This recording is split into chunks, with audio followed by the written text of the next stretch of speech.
අයිබෝන් සුබ දවසක් සියලුම දෙනාටම 2025 ජුනි මාසේ මුල් සතිය වෙනකොට රොමේනියානු එම්බසි එකේ අලුතම තත්ත්ව පිළිබඳ අප්ඩේට්ස් කිහිපයක් දෙන්න තමයි අද වීඩියෝ එකෙන් ඔයාලට එකතු වෙන්නේ. ප්‍රධාන වශයෙන්ම මේ දවස්වල ඉන්ටර්වියුස් වලට පේස් කරන අයගේ SC නම්බර්ස් මොනවද?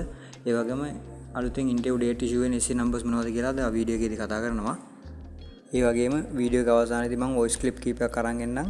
මේ දවස්වල ඉන්ටර්වියු එකට පේස් කරපු අයගේ පෞද්ගලික අත්දැකීම ඔයාලත් එක්ක ෂෙයා කරගන්න. ඔයාලා මේ වොයිස් ක්ලිප් ටික අහන්න ඔයාලට පුළුවන් එම්බසි එකේ මේ දවස්වල අහන ප්‍රශ්න පිළිබඳව එහෙම පොඩි අවබෝධයක් ගන්න. හරි එහෙනම් අපි යමු වීඩියෝ එකට. වීඩියෝ එක ඉස්සලා කතා කරමු එම්බසි එකේ අලුත්ම තත්ත්වය මොකක්ද කියලා.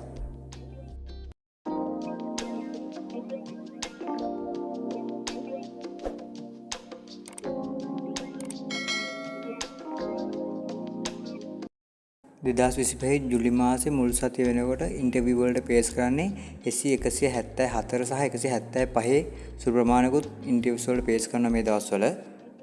ඒ වගේම තමයි SC 175 අග කාණ්ඩයට සහ SC 176 මුල් කාණ්ඩයටත් දැන් ඩේට් ඉෂුව වෙනවා. ඒ කියන්නේ 2024 සැප්තැම්බර් මාසේ මුල් සතිවල එම්බසි සබ්මිට් කරපුවාට දැන් ඩේට් ඉෂුව වෙන්න පටන් ගන්න තියෙනවා.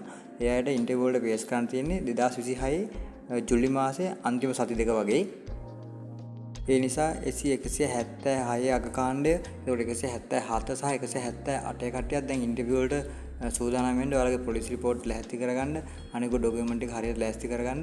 මොකද ඔයාලට ඉක්මනට ඉන්ටර්වියු ඩේට් එකක් එයි.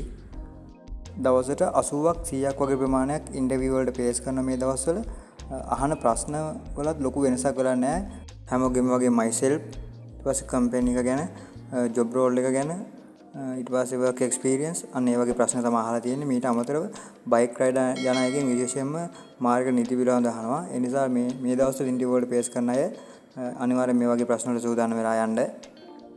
ඒ වගේම ජුලි මාසේ 9 වෙනි සඳුදා එම්බසි එක නිවාඩු දවසක් කියලා ඒකට නොටිස් කරලා තියෙනවා. ඒකෝට ඒ දවසට ඉන්ටර්වියුස් මොකුත් පැවැත්වෙන්නේ නැහැ. ඒ වගේම පොත් කලෙක්ට් කරගන්න වෙන්නේ නැති වෙයි ඒ දවසට. නමුත් අනිවාර්යෙන් මේ කට්ටිය ඒ සතියේ මැද දවසක් දෙයි බොහෝ දුරට පාස්පෝර්ට් කලෙක්ට් කරගන්න. එහෙම නැතුනොත් ආය 16 වෙනි සඳුදා තමයි පාස්පෝර්ට් කලෙක්ට් කරගන්න වෙන්නේ බොහෝ දුරට. හරි මෙන්න මේ ටික තමයි ජුලි මාසේ මුල් සතිය වෙනකොට එම්බසි එකේ අප්ඩේට්ස් විදිහට ඔයාලට දෙන්න තියෙන්නේ. මම වීඩියෝ එකේ මුලින් කිව්වා වගේ ඉන්ටර්වියුස් වලට පේස් කරපු අයගේ වොයිස් ක්ලිප් කීපයක්, ඔවුන්ගේ අත්දැකීම් බෙදාගත්ත වොයිස් ක්ලිප් කීපයක් මම ඔයාලා දැන් වීඩියෝ එක අවසානයේදී දාන්නම්. ඔයාලා මේ වොයිස් ක්ලිප් හොඳට අහන්න. එතකොට ඒ කට්ටියගෙන් අහපු ප්‍රශ්න ගැන එහෙම ඔයාලට ලොකු අවබෝධයක් ගන්න පුළුවන් වෙයි.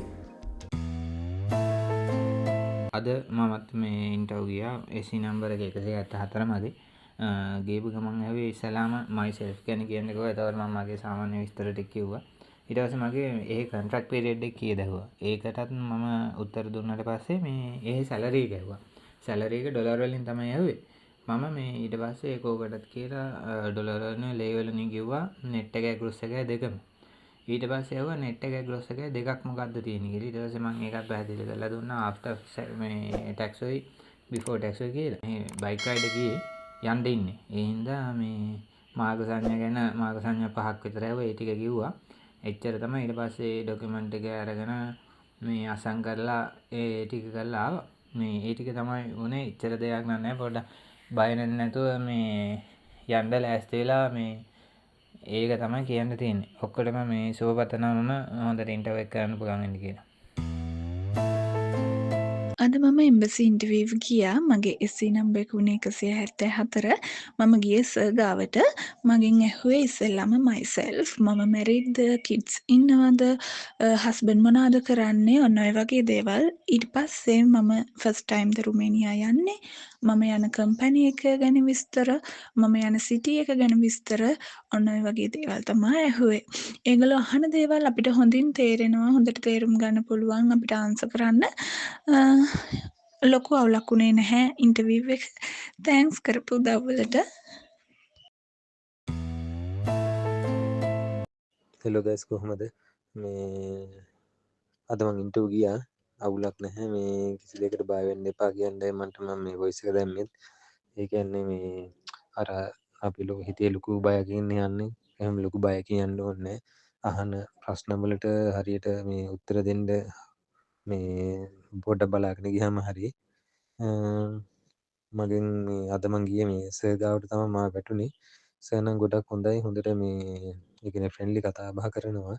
අපි අර ආන්සර්ස් දෙද්දිත් ඒවා අර පිළිවෙලට මේ දෙන්න තමා ඕනේ. ඉතින් අර ඒගොල්ලන්ට මේ දැනෙන විදිහට වැඩිය කලබල කළෙත් නැහැ. මුලින්ම මයිසෙල්ෆ් ඇහුවා. ඊට පස්සේ ඇහුවා රුමේනියා ෆස්ට් ටයිම්ද යන්නේ කියලා ඇහුවා. මං ඔව් කිව්වා. මං ෆස්ට් ටයිම් තමයි යන්නේ. ඩුබායි කටාර වගේ ගිහිල්ලා තියෙනවද කියලා ඇහුවා. මං ඔව් කියලා මං ඒ විස්තරත් කිව්වා. අවුලක් නැහැ. මේ එහෙම මේ තද කරන්න නෙමෙයි, නිකන් එයා නිකන් අර දැන ගැනීම සඳහා වගේ තමයි ඒ ප්‍රශ්න අහන්නේ. ඊට පස්සේ ජොබ් එක මොකක්ද කියලා ඇහුවා. සිටි එක. ඊට පස්සේ මගේ ස්කිල් එකක් හින්දා ඒකට එක්ස්පීරියන්ස් තියෙනවද, ලංකාවේ ඒවා කරලා තියෙනවද කියලා ඇහුවා. කම්පැනි වල විස්තර මම ඔක්කොම ටික මේ පිළිවෙලට දුන්නා. වැඩිය මේ ප්‍රශ්න ඇහුවේ ෆැමිලි එක ගැන ඇහුවා. ඊට පස්සේ මගේ මෙහි සැලරි එක කීයද කියලා ඇහුවා. ඊට පස්සේ එහෙ කම්පැනියේ හම්බෙන සැලරි එක කීයද කියලා ඇහුවා. මේ රුමේනියා වල තියෙන යන්න ඉන්න කම්පැනියේ. ඊට පස්සේ වැඩි ඇහුවේ නෑ. මං අහන දේවල් වලට ටට්ටක් ගාලා හරියට අර බය වෙන්නේ නැතුව මේ උත්තර දුන්නා. ඒ දේවලුත් එක්ක එයා කිව්වා right okay thank you wish you all the best කියලා එයාම කිව්වා. ඉතින් හරි මට මේ අප්ඩේට් එක දෙන්න ඕන උනේ. මොකද මේ කට්ටිය අර ලොකු ස්ට්‍රෙස් එකක් ඔළුවේ තියාගෙන ඉන්නවනේ. එහෙම තියන් ඉන්න එපා කියන්න ඕන උනේ. හරි එහෙනම් ජය වේවා හැමෝටම.